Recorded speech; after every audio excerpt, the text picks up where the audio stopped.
Welcome friends, एक नए video के साथ मैं प्रोफेसर सीपी भसीन आप लोगों के सामने हाजिर हूं।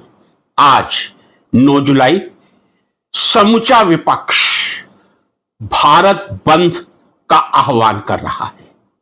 क्यों कर रहा है? क्योंकि बिहार में कुछ ही समय में चुनाव होने वाले हैं। वहां वोटर्स के वेरिफिकेशन का काम किया जा रहा है।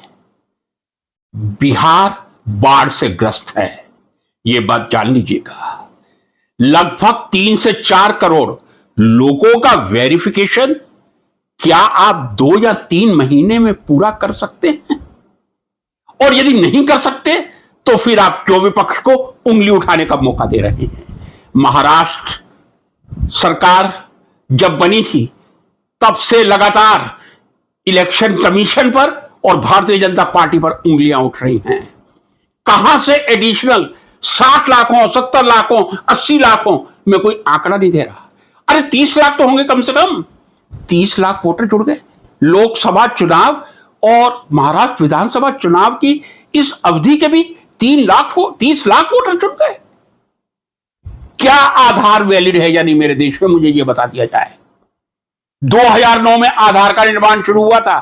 तब यह कहा गया था कि यह आधार आपकी संपूर्ण आइडेंटिटी होगी, यानी यदि आप आधार दिखा देंगे तो आपसे और कोई डॉक्यूमेंट नहीं मांगा जाएगा।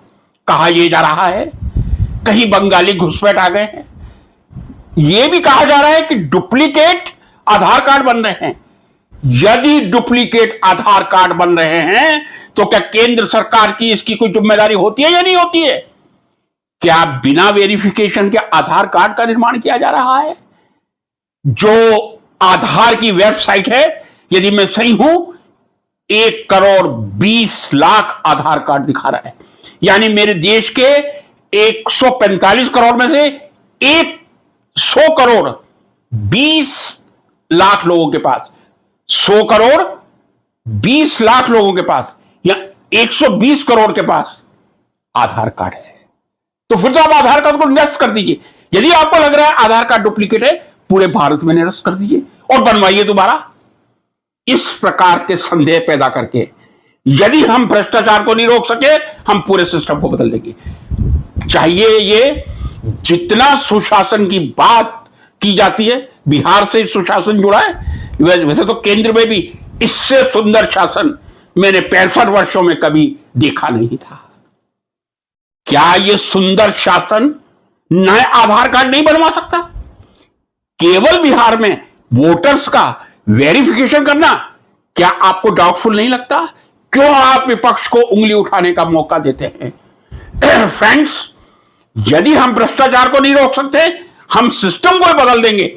इसका मैं दूसरा उदाहरण आपके सामने रखा हूं। कृपया मेरे शिक्षक मित्र या तो मेरा समर्थन करें या मेरा पुरजोर विरोध करें कमेंट बॉक्स में जाकर। चूंकि इंटरव्यू में रिश्वत चलती है, भ्रष्टाचार चलता है। आज से 46-47 साल पहले तो नहीं चलता था। आरपीएससी की उस समय की पवित्रता पर एक भी कोई कमेंट करके दाग दिखा दे कि 1990-95 तक आरपीएससी में भ्रष्टाचार था। वहां भी बड़ा है भ्रष्टाचार, मैं मानता हूं। लेकिन यदि आप भ्रष्टाचार दूर नहीं कर सकते तो आप साक्षात्कार को समाप्त कर दें। अरे मैंने कई बार निवेदन किया है देश के शिक्षकों से, शिक्षण एक ऐसा प्रोफेशन है जहां बिना मुंह खोले आप उसके व्यक्तित्व को नहीं पहचान सकते। फ्रेंड्स, जहां जहां आरपीएससी में रिटन टेस्ट होते हैं, आज से नहीं 50 सालों से, और जहां जहां फिर साक्षात्कार होता है और 50 मिनट 1 घंटे का साक्षात्कार चलता है, वहां यदि भ्रष्टाचार नहीं है तो सोने की तरह चमकते हुए कैंडिडेट शिक्षा जगत को स्वर्णिम अध्याय में लिख रहे हैं और लिखते रहेंगे।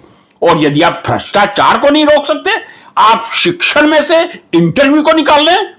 यदि मैं कहता हूं 95% या 98% मार्क्स भी हैं, राइटिंग बहुत अच्छी है, लेखन कार्य बहुत अच्छा है, लेकिन शिक्षण एक एक्सप्रेशन, अभिव्यक्ति का व्यवसाय है।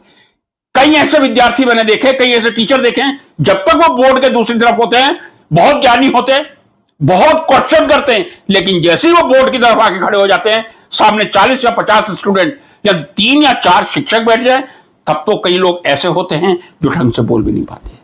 कृपया आप आधार कार्ड को या तो इनवैलिड कर दीजिए पूरे देश में, और पूरे देश में एक नए आधार कार्ड बनवाए जाए। आधार कार्ड डुप्लीकेट हैं यह कहना केंद्र सरकार के लिए शर्म की बात है, लेकिन शर्म नाम की चीज तो है कहां।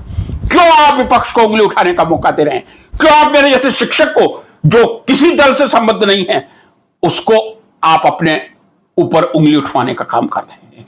लेकिन शिक्षक है, शिक्षक सत्य और असत्य में अंतर करता रहेगा। जिसने ईमानदारी से अपना जीवन यापन किया है वो आपके भ्रष्टाचार के शिकंजे में, चंगुल में कभी फंस नहीं सकता। यह आप राजनेताओं को मुबारक हो, देश की जनता को बख्शिए। नमस्कार।